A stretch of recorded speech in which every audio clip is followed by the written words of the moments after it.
Siema! W dzisiejszym materiale opowiemy sobie troszkę o fazach podwodnych, jakie wyróżniamy, dlaczego one są takie ważne, co charakteryzuje pracę podwodną po skoku startowym, a co charakteryzuje pracę podwodną po nawrocie i co z tego filmu Państwo mogą wynieść później dla siebie. Serdecznie zapraszam na materiał.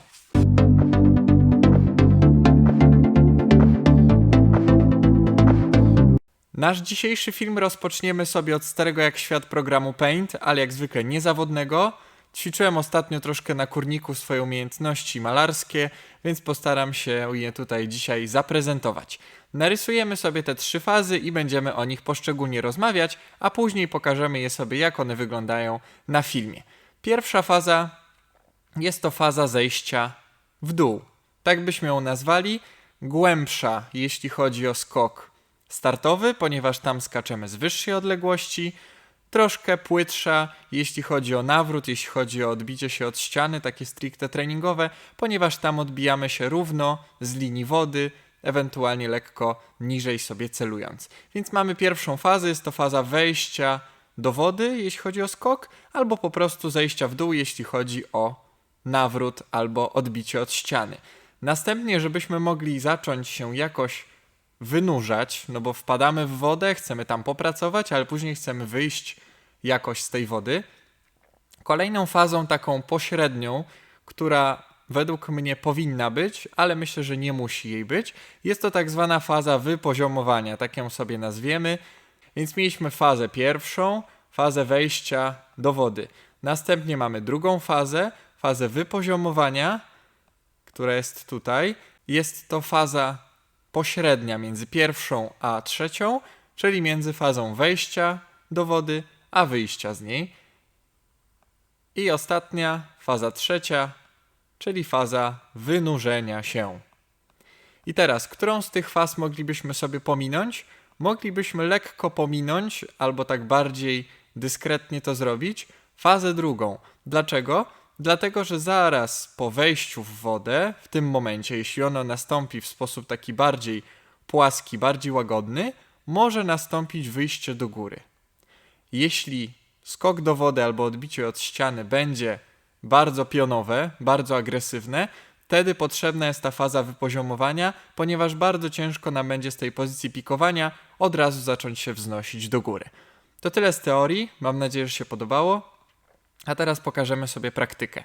Zaczniemy sobie od odbicia się od ściany, czyli takiego startu powiedzmy typowego dla treningu, dla wszystkich osób, które sobie wejdą do wody i chcą po prostu się jakoś od tej ściany odbić. Co tutaj robimy? Jesteśmy w fazie pierwszej. Odbiliśmy się od ściany i staramy się skierować swoje ciało lekko ku dołowi, tak żeby dać sobie po pierwsze troszkę tego miejsca na popracowanie pod wodą, po drugie zwiększyć nasze szanse na to, że siła wyporności na nas zadziała, im będzie głębiej, tym ona będzie większa i po prostu wypchnie nas bardziej ku górze. Odbiliśmy się i zanim jeszcze zaczniemy sobie pracować w fazie podwodnej, warto jest dać sobie chwilkę na to, żeby ten początkowy impet, to było wolno robione, ale łatwo sobie wyobrazić, i mocno się odbijemy od ściany i jesteśmy w takiej pozycji strzałki, to staramy się chwilę przeczekać, aż ten pęd powstały w wyniku odbicia się od ściany lekko nam wyhamuje. Jest to bardzo taka subiektywna ocena, ale kto to próbował albo kto będzie próbował, to po którymś razie na pewno dojdzie do tego momentu, kiedy warto jest zapracować nogami. Czujemy, że tracimy troszkę tą energię, włączamy nogi, pracujemy.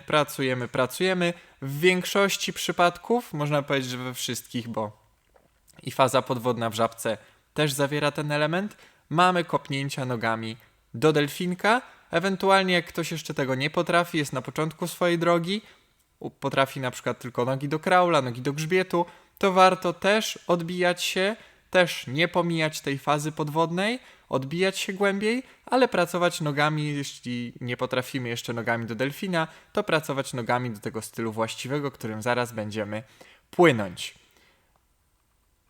I teraz tak, odbiliśmy się troszkę głębiej, wytraciliśmy pęd, pracujemy nóżkami do delfina, przeszliśmy sobie bardzo płynnie, bo to było dość łagodne odbicie.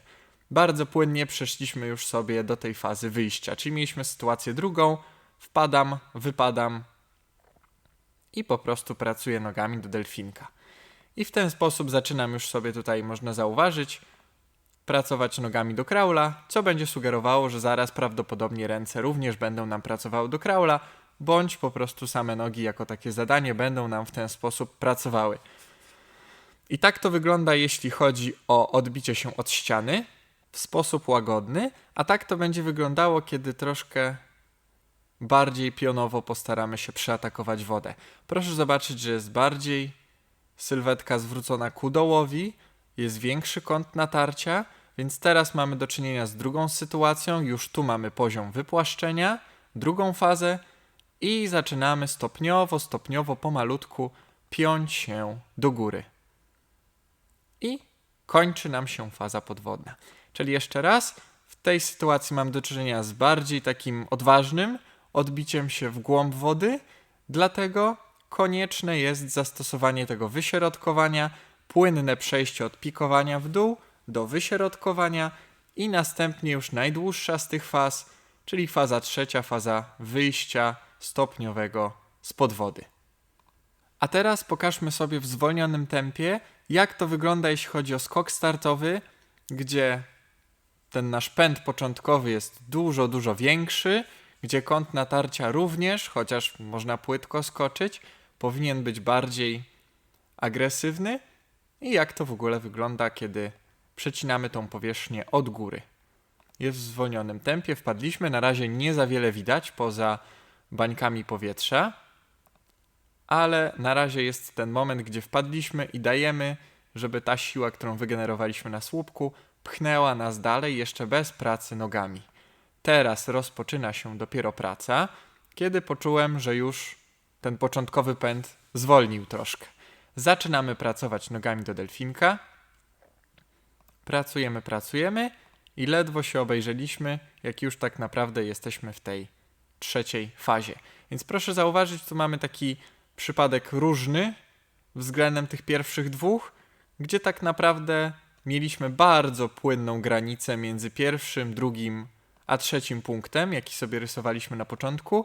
Tak też oczywiście można. Te fazy, tak jak powiedziałem na początku, są dla mnie bardzo umowne, ale warto o tym pamiętać, żeby nie odbijać się równo z linią wody, żeby nie odbijać się nurkując prawie że do samego dna, tylko znaleźć sobie najbardziej optymalny sposób tego odbicia i jego się po prostu trzymać. Wiadomo, że w zależności od tego, jakie mamy zadanie, tak będziemy się odbijać. Bardzo często jak mamy na przykład deskę z dość dużą wypornością i mamy zadanie na samych nogach, no wiadomo, że nie będziemy się odbijać jakoś bardzo głęboko, bo ta deska zaraz nas postawi do pionu. Jak mamy zadanie, że musimy jak najdalej popłynąć na samych nogach pod wodą, raczej powinniśmy wybrać taki sposób, że w miarę głęboko się zanurzam. Nie przy samych tych kafelkach pod wodą, natomiast dość głęboko. Natomiast jeśli robię nawrót, czuję, że już nie mam powietrza, jest to któraś tam z dalszych odległości, którą pokonuję, śmiało możemy odbić się w miarę płytko, zapracować 2-3 razy nogami do delfina i sprawa jest załatwiona. I na koniec wiedzą Państwo, co jest najfajniejsze w tym wszystkim, o czym my tutaj sobie mówimy. Jest to zadanie niewymagające dzielenia go na oddzielne zadanie, to znaczy pracując nad tym, o czym sobie dzisiaj tutaj powiedzieliśmy, możemy robić dokładnie tylko to, na co mamy ochotę. Ważne jest, żeby każdy dystans rozpoczynać od właśnie takiej pracy podwodnej, żeby o tym nie zapominać. Jest to bardzo ważny element każdego wyścigu oraz w ogóle, ogólnie mówiąc, pływania. Faza podwodna, proszę zauważyć, że jest, nazwijmy to, osankcjonowana. Do 15 metra można tylko się tam znaleźć, płynąc na zawodach profesjonalnych. Dlaczego? Dlatego, że w przeszłości, o tym kiedyś sobie też zrobimy materiał, nie było takiego przepisu i pływacy pływali dokąd się tylko dało pod wodą, ponieważ tam są mniejsze opory, ta praca jest bardziej efektywna i po prostu jest szybsza. Jeśli ktoś ma dobre odbicie, dobrą pracę nogami, pod wodą powinien płynąć znacznie szybciej niż nad wodą. Dlatego jest to ważne, żeby o tym pamiętać, żeby ćwiczyć to i po prostu dobrze się bawić na każdym treningu. Bardzo dziękuję za uwagę, mam nadzieję, że taki materiał się podobał. Do usłyszenia za tydzień. Cześć!